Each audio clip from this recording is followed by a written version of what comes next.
What does he say to us about whatever needs to be healed? It can be a hurt, it can be a disappointment, it can be an illness, emotionally, physically. It can be anything. It can be anything. We can be grieving. We can be sad about something. That's all about healing. And the reason why Jesus is always healing, one of the reasons why he is often healing in Scripture, is because those things that are not healed in us can become blocks to deeper intimacy with God. So if we're holding on, for example, some resentment about something that happened last week or 2 months ago or 2 years ago, that can form a block in our prayer. And Jesus wants to heal that.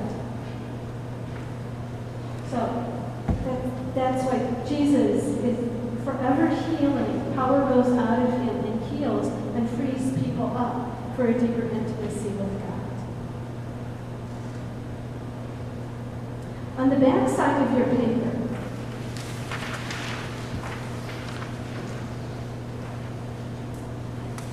is a visual representation of the faith journey.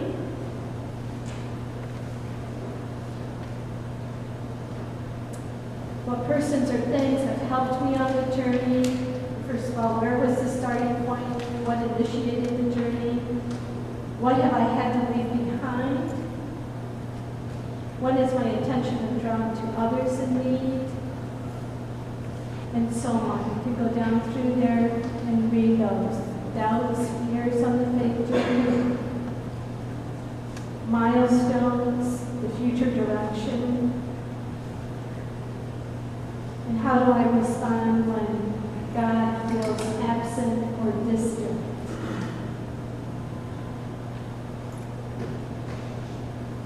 What I would like you to do at this point in time is to talk with your neighbor and anything that has been said thus far, okay?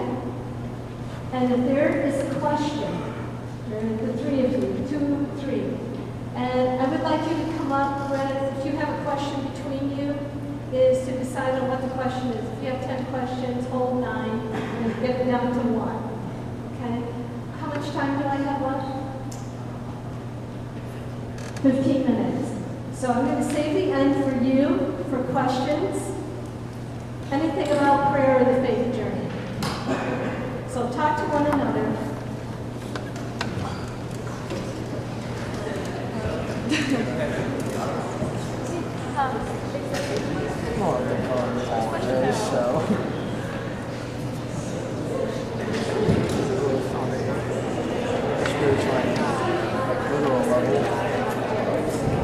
Coming good here.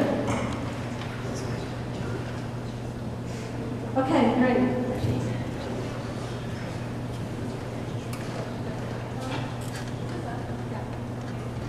When we were talking about discernment, there was something that's really hard for me. I was wondering if you could explain ways to discernment. How was it?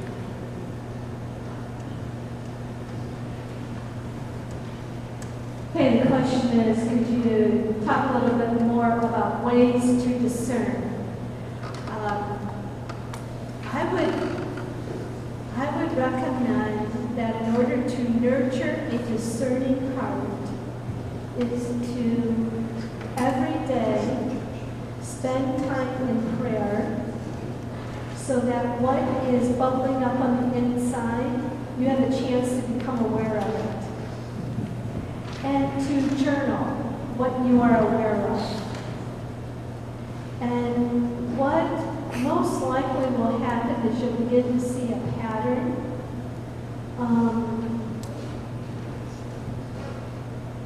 When I was a senior in college, I began to, that discernment, that haunting feeling, I didn't know what else to call it.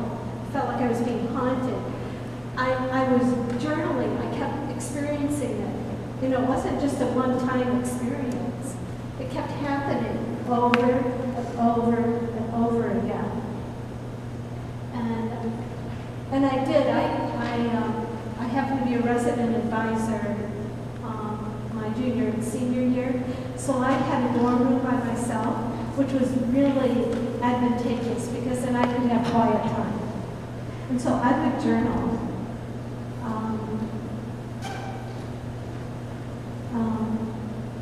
I would recommend that you talk with someone that you can confide in, like a spiritual director maybe, or a good friend who can pay attention and really listen to what's being said and can help you figure out maybe what God might be saying. Yes. Hi, how are you? I'm good. Okay. So when do you know that you're not just being a monologue?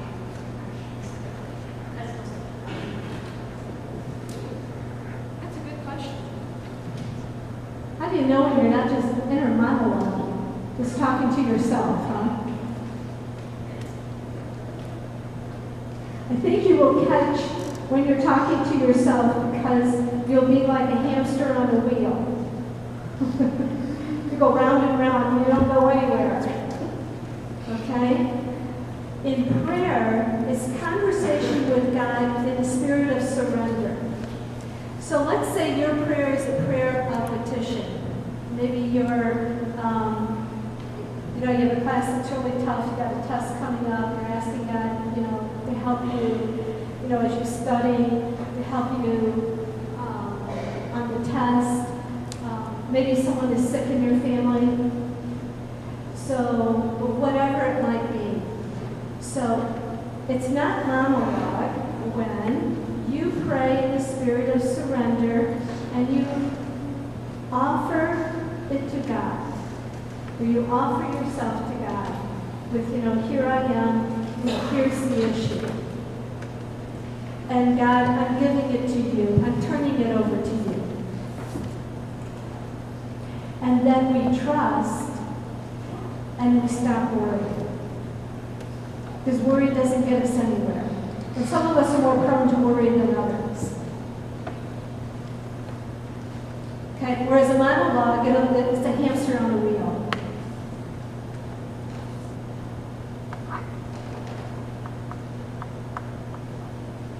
All right, one of the guys.